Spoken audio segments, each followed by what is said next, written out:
Who are you? I am Lilith Typhonapoleon, she, her, and I live in St. Cloud. What do you create?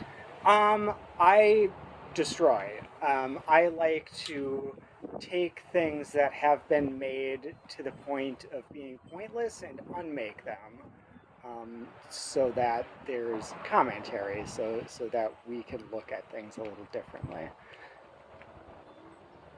Where do you find your creativity? Um, Anger, I think, I've always had a lot of anger and a lot of like anger issues that I couldn't figure out how to deal with, and I've never been like a mean person, um, but it would come out sideways until I figured out what to do with those feelings, and so I put a lot of it into art, and it it expresses my anger rather than like polluting my soul. And why do you create? Same answer, really. It would pollute my soul otherwise. And, I need to create in order to get it out, and so that I can go out into the world and just be nice to people and authentic and not have to force it. and what do you mean by pollute your soul? With all the negativity that I see and is occurs to me all the time, unless I get that out of me onto a canvas of some kind, then it is just then the ink. It's like the ink is stuck inside of me and it's staining me, and so I have to put the art into the world. I have to take the stain on myself and press it against the canvas. Yes, I like that. That's how I like that. And so yeah, that's kind of how I envision It seems very sacred. it. I mean, it's sacred to myself, and I think that's really helped me with like worrying about what other people think, what's art, all of those type of really, if other people like it, that sort of thing, like that. I get that other people like it sometimes, and I like that for them, but I don't really care either. I'm just I like it. I just work on it until I feel like, yeah, that's good. Yeah. Well, could you show us some of your pieces? Yeah, for sure. Yeah. Yeah, the larger pink one is called it is Black Wind Through Pink Tree, and it and that's it was just like a sort of sunset over almost a golf course looking type landscape, and I liked it. I liked like the oeuvre of the pink tree in the sunset, but it was also just kind of really boring consumer art that wasn't like doing anything for anybody. It was just sitting there. It was just gonna sit, and I was like, and I just was like black wind through the tree, and I was like, I don't even know how I would do that, but yeah. So yeah, and it just kind of took a light. I spent like a year on that one, and okay, the Norman Rockwell painting is unfinished, but I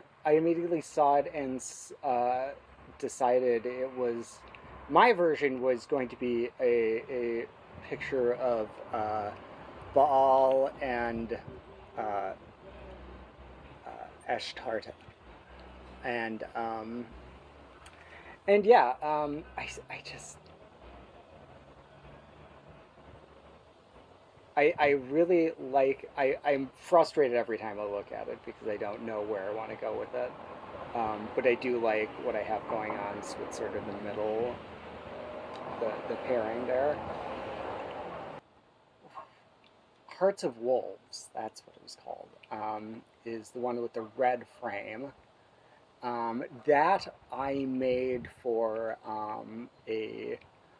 a frenemy of mine.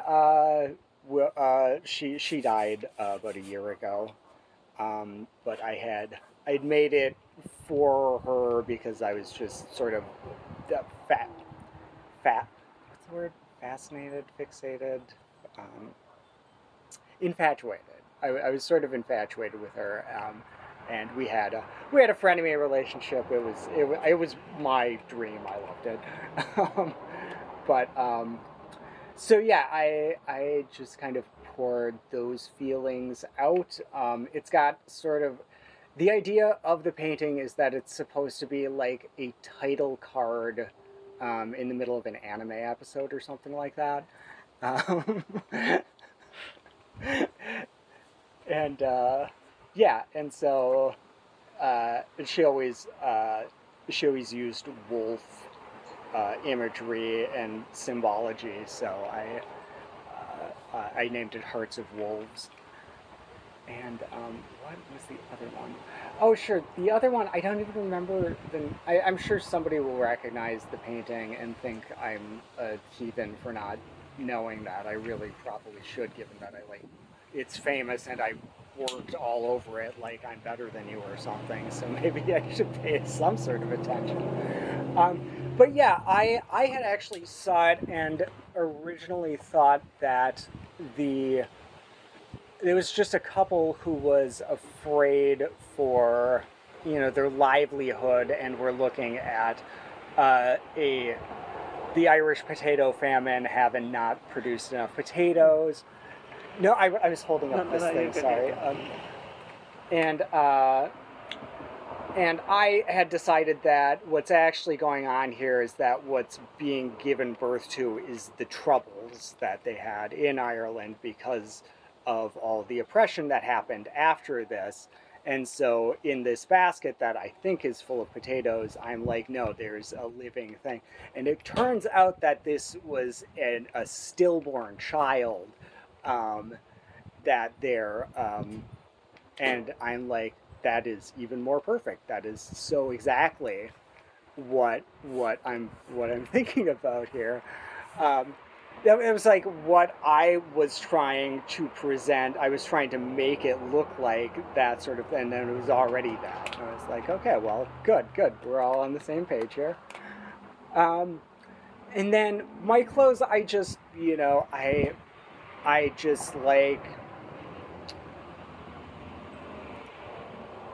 I like doing calligraphy. I like writing words on things and not things, on clothes, because you're usually getting typeface or something like that to communicate something very specific and very clear, and we don't wear we could be wearing street art.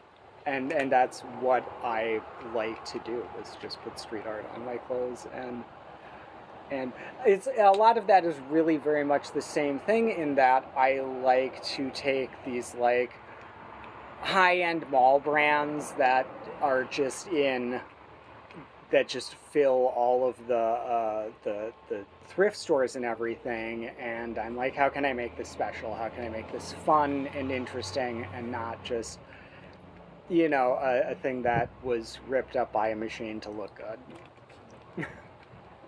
So yeah. Well, thank you. Any other final thoughts? Wait, I don't know. I can't really think of anything. But thank you so much for doing the interview. This has been really, really interesting. Well, thank you.